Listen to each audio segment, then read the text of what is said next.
Pour conclure à présent cette matinée, je veux remercier d'accueillir Monsieur Sylvain Tesson. Sylvain Tesson, je vous en prie, venez. Je vous en prie. Je vous présente juste, pour ceux qui ne vous connaîtriez pas, vous êtes donc géographe de formation, écrivain. Vous avez obtenu le prix Renaudot en 2019 pour votre roman La Panthère des Neiges. Vous êtes un voyageur passionné. Vous avez relaté votre traversée de France dans un magnifique journal de bord intitulé Sur les chemins noirs, qui est actuellement adapté au cinéma avec Jean Dujardin. Nous vous écoutons. Vous avez votre micro. Alors oui, si vous n'avez pas de micro, je vous en prie, bien sûr. Bien, bonjour à tous, bonjour Monsieur le Président, Madame la Ministre, Madame la Présidente. Je suis très content de pouvoir m'exprimer sur ce que la région signifie pour moi, signifie pour ma géographie, ma cartographie d'écrivain et de voyageurs.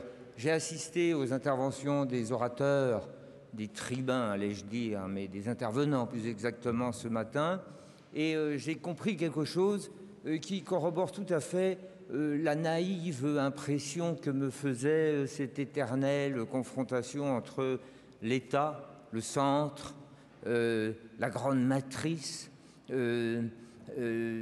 unificatrice et les régions.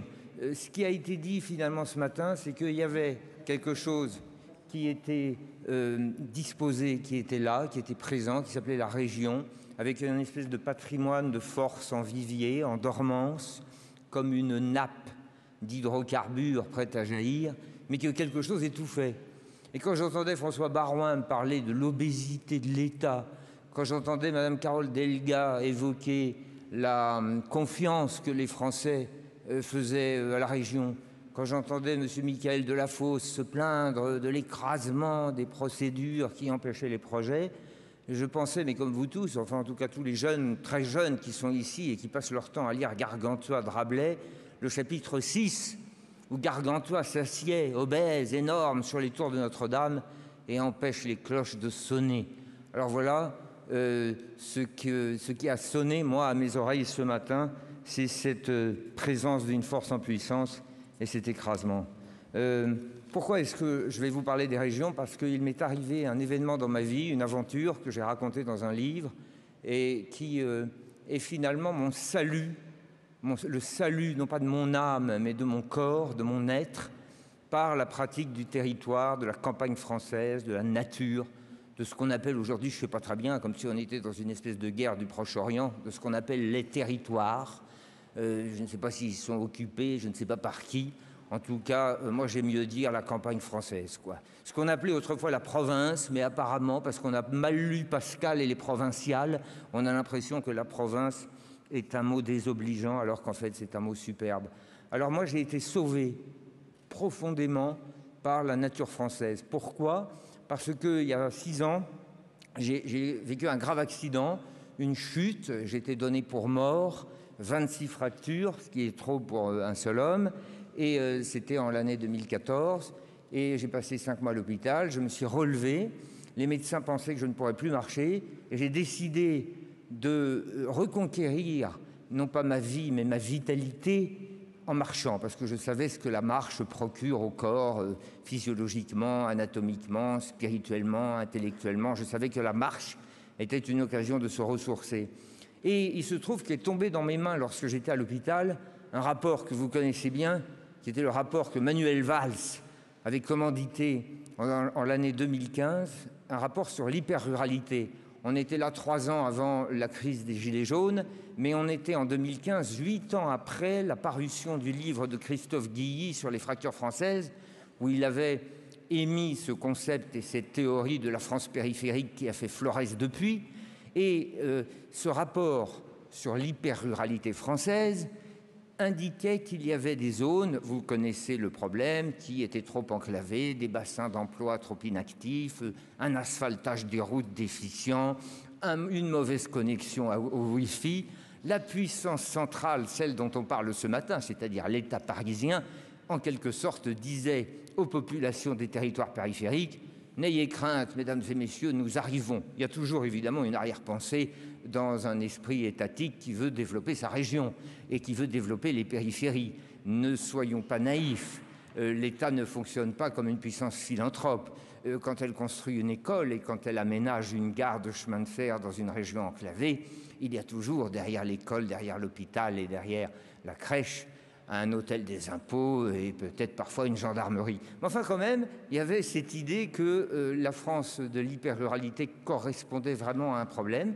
Et moi, j'avais cette carte devant les yeux, j'étais dans mon lit d'hôpital et je me suis dit, je vais faire correspondre l'itinéraire de la cartographie de l'hyper-ruralité française à ma propre marche. Alors, qu'est-ce que c'est que l'hyper-ruralité cartographiquement ?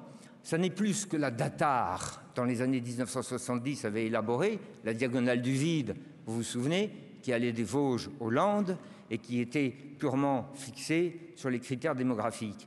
La nouvelle carte de l'hyper-ruralité française ne va plus des Vosges aux Landes, elle va grosso modo du Mercantour jusqu'aux Ardennes, en virgule, en coiffant les Alpes par le sud, en traversant la montagne de Lure, en prenant pied dans le Massif central et en remontant par la Nièvre jusqu'aux Ardennes, par la Lorraine. Alors moi, je me suis dit, je vais faire correspondre ma marche de reconquête de mes forces à cet itinéraire dans la France hyper-rurale.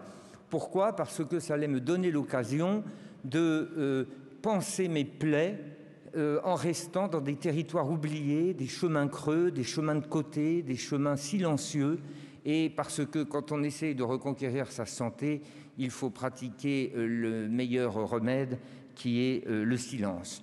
Voilà, j'ai fait un livre qui raconte la manière dont on peut, par les chemins noirs, par ces chemins cachés, réussir à retrouver une vitalité et à essayer de trouver en soi des chemins noirs qui sont plus existentiels, plus symboliques, plus philosophiques, qui sont les chemins de la rétraction, de la méditation, du silence, enfin toutes ces choses qui nous permettent d'échapper au grand vacarme.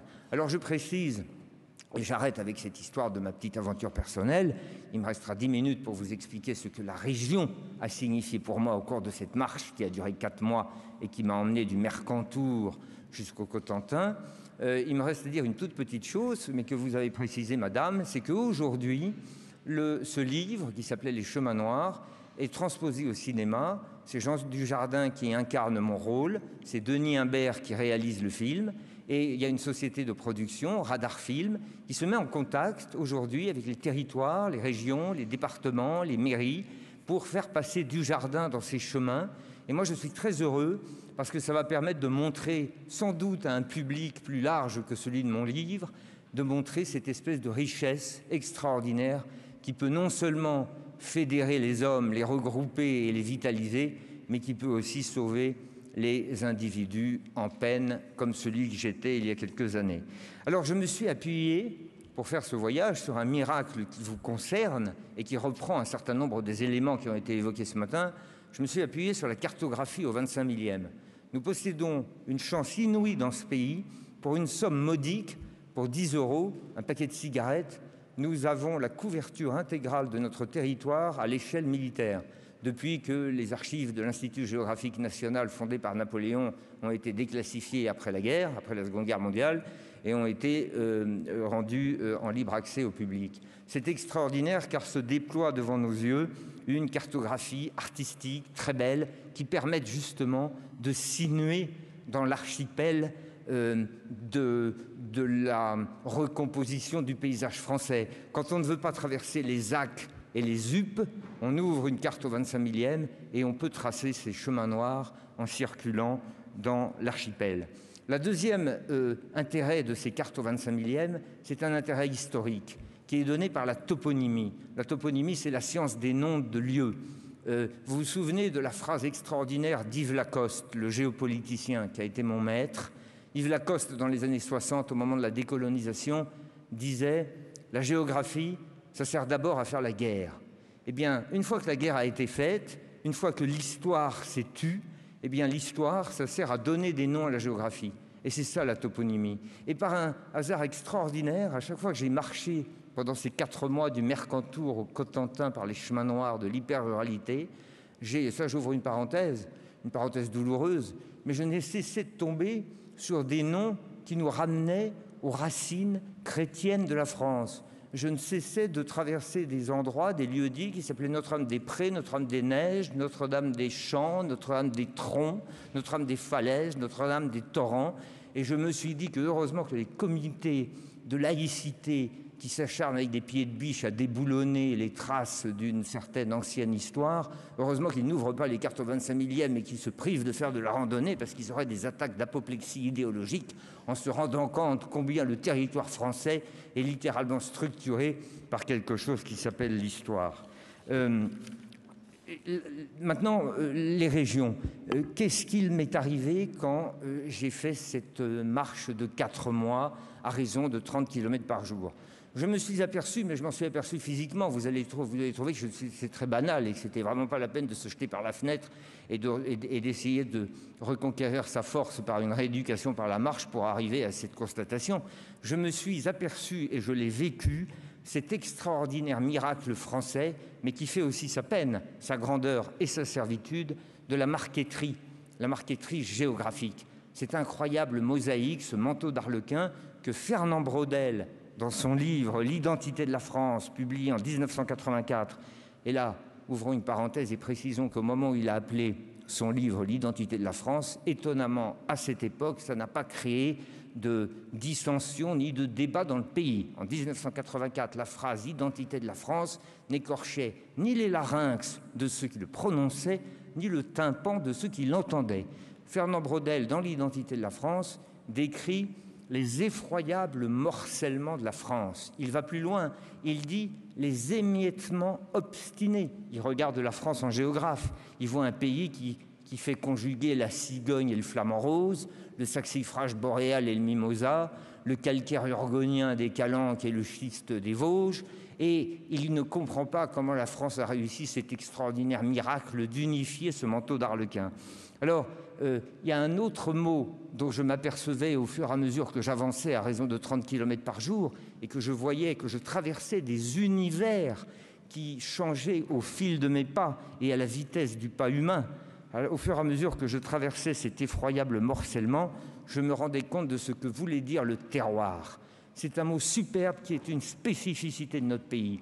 Il n'y a pas le mot terroir en anglais, ni en allemand, ni en moldovalaque, ni en ouzbek oriental. Le mot terroir, c'est la conversation virgilienne que l'homme provoque entre le climat, la terre, en vue de produire quelque chose grâce à un ordre agricole, social, villageois, parfois familial, en vue de produire une spécificité, un produit qui fera une économie et qui sans doute sera transmis, grâce aux techniques et aux compétences de bonification de la terre, aux générations futures. Tout le monde connaît ici, ça doit être le 80e vers de l'Alexandrin, de la présentation de la Beauce à Notre-Dame de Chartres, où Péguy donne en 2 phrases magnifiques, c'est pour ça que je vais les citer, parce que ça me permettra de ne pas parler trop longtemps. Péguy donne une définition sublime du terroir en regardant la plaine de Beauce. 2000 ans de labeur ont fait de cette terre un réservoir sans fin pour les âges nouveaux. Tout est dit dans ces 2 alexandrins. Il y a 12 et 12, 24 pieds qui disent qu'il y a le travail, le labeur, les âges futurs, la compétence actuelle et les produits qui forment des ressources économiques. L'autre caractéristique de notre marqueterie effroyable, stipendiée par Fernand Braudel, c'est que chaque arpent de ce pays a été adoubé, béni, décrit, confirmé, formulé par un écrivain.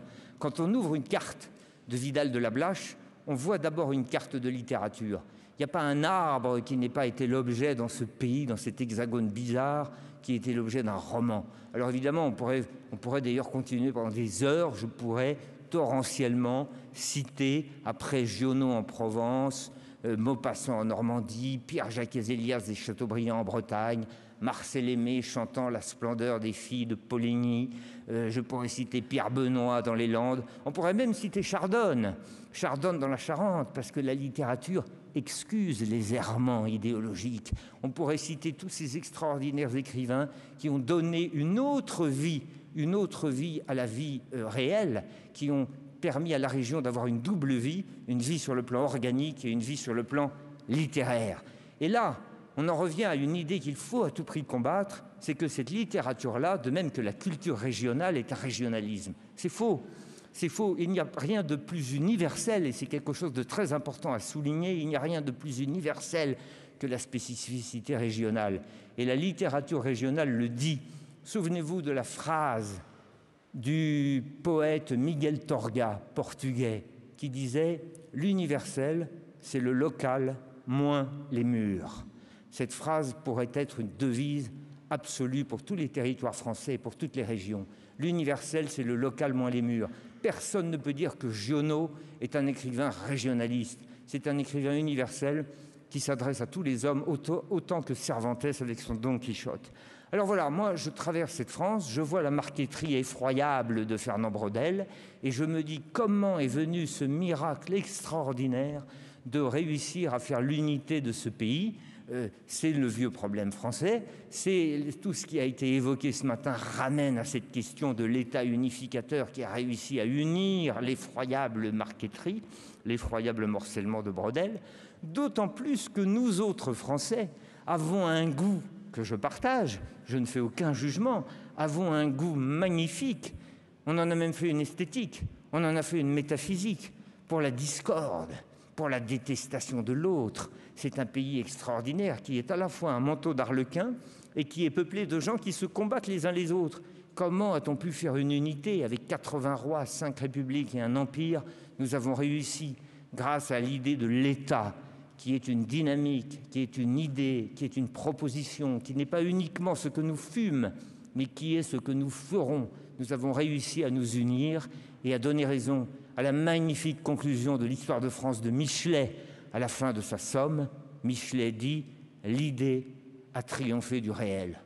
L'idée, c'est l'État, et le réel, c'est l'impossibilité de ce pays et de 360 plateaux de fromage, ou je ne sais quelle expression qui pourrait nous permettre de comprendre ces émiettements obstinés. L'idée de l'État, l'idée de l'union, c'est la seule chose qui peut faire que Julien Benda, que vous avez tous lu lorsque vous faisiez vos études de sciences morales et politiques, Julien Benda dans La trahison des clercs, qui dit cette phrase affreuse, cette phrase glaçante, cette phrase que nous devrions tous nous prononcer le matin avant de commencer à dévoiler nos opinions contradictoires et à rentrer dans le jeu de la discorde, cette phrase affreuse de Julien Benda, l'histoire de France est une affaire Dreyfus en permanence. Voilà quelque chose qui est superbe, c'est que l'idée de l'État a triomphé de la discorde. Cela dit, je ne suis pas en train de faire l'apologie de l'obésité de l'unité. Alors maintenant, vous allez me dire la région dans tout ça. Il me reste 3 minutes et je vais conclure en parlant du concept, de la résonance du concept de région dans l'esprit, j'allais dire l'âme, dans l'esprit d'un voyageur de passage, quoi. Moi, je ne suis qu'un promeneur solitaire, je n'ai aucune légitimité en termes sociopolitiques pour pouvoir asseoir un discours sur le thème de la région politique, mais j'ai une sensibilité. Or, j'ai remarqué, parce que moi j'ai 49 ans, donc je suis né en 1972, j'ai donc vécu ce qu'on peut appeler rapidement, pour aller vite, parce qu'il faut procéder par grands traits synthétiques, la révolution cybernétique. Ce qui s'est passé, grosso modo, il y a 40 ou 50 ans, la grande mutation de l'humanité, absolument inédite dans notre histoire. C'est probablement le phénomène le plus important qui est arrivé depuis le néolithique. C'est que tout à coup, 8 milliards d'êtres humains sont connectés et il y a une vie qui s'organise sur un plan virtuel.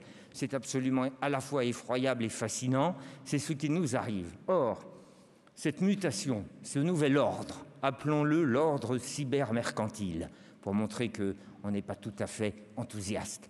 Ce nouvel ordre cybermercantile a redistribué complètement les échelles d'organisation des sociétés humaines. Et il a créé 2 nouvelles instances, 2 nouveaux échelons. Un échelon global, c'est la mondialisation, c'est ce qu'on connaît, c'est l'uniformisation, c'est la mondialisation, c'est la standardisation, c'est la pensée unique, c'est le fait que le monde est devenu un village global, que la Terre est plate et la Terre est devenue un grand marché où tout circule, où tout se mélange, où tout est appelé à se connaître et à se substituer. Ça, c'est l'instance globale. Et paradoxalement, il y a une autre instance qui est née, qui est l'instance individuelle. Tout à coup, c'est le culte du moi.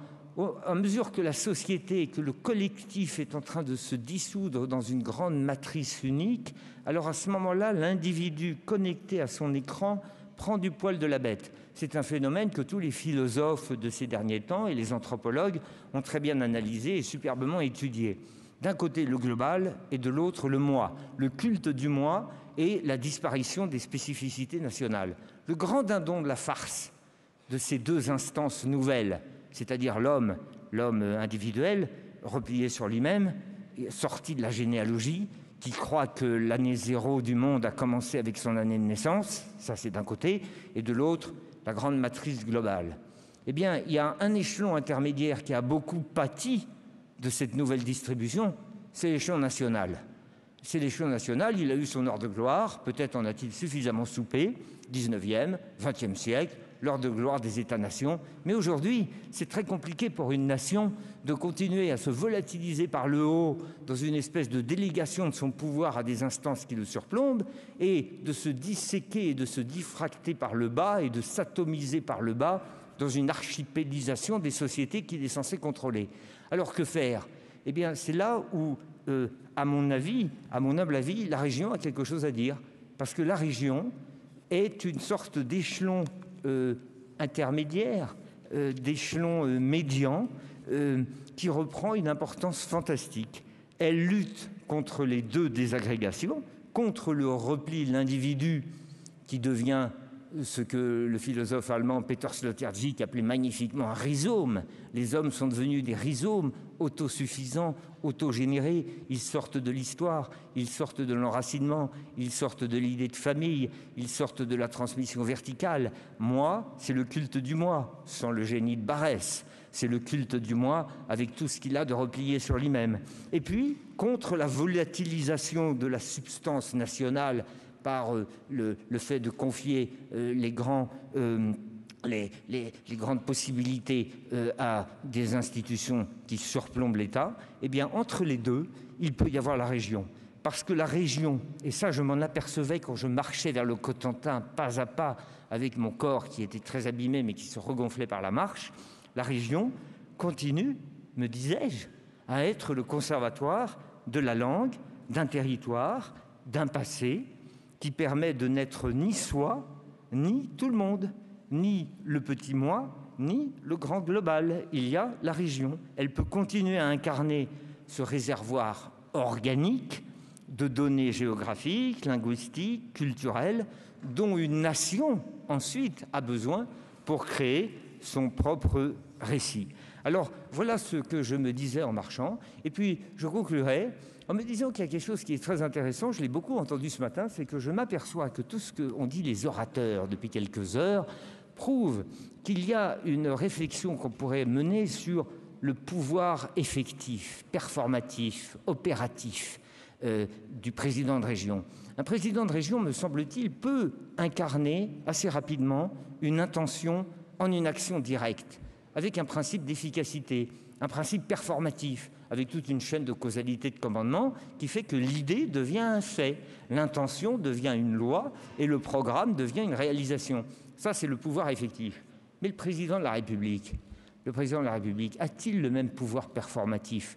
Lui qui circule dans les abstractions, lui qui commande avec les idées, peut-on avoir raison en politique si on n'a raison qu'avec des idées ? Ça, c'est pas tout à fait sûr. Et moi, je serais un président de région, je ne sais pas très bien si je voudrais sacrifier mon pouvoir opératif, performatif et immédiat, circonscrit dans l'espace, contre un pouvoir national, abstrait, symbolique et finalement extrêmement aléatoire. Et je crois que, et je voudrais conclure en citant cette magnifique phrase de Vidal de la Blache qui vient clôturer sa préface à l'histoire de Michelet.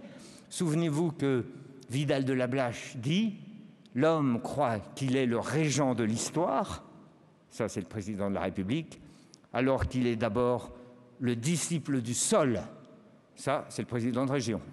Merci.